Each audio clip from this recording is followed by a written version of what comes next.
Hi friend, आप लोग देख रहे हैं यह मूवी बन रही है, जो शूटिंग हो रही है यहाँ पे। मूवी का नाम है हुकूमत का खात्मा।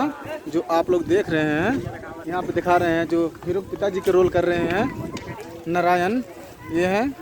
और आप इनसे मिलिए, ये हमारे फिल्म के सबसे बड़े चहेते, बहुत ही प्यारे कलाकार मुनीम जी बहुत अहम भूमिका निभा रहे हैं।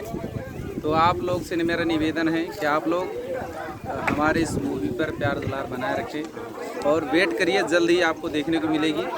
और हुई पूरी भरपूर मार धाड़, एकदम कॉमेडी से भरपूर है। ये देखिएगा भी और शेयर भी कीजिएगा, सहयोग भी कीजिएगा और चैनल को सब्सक्राइब भी कीजिए। चलो भाई, हमारे ब्लॉग चैनल से बने रहिए। हीरो भाई हमारे हैं। नमस्कार, मैं हूं राजकुमार राठौर, अतरौली आजमगढ़ से, और मेरा चैनल का नाम है राठौर म्यूजिक भोजपुरी। और ये हमारी फिल्म है हुकूमत का खात्मा।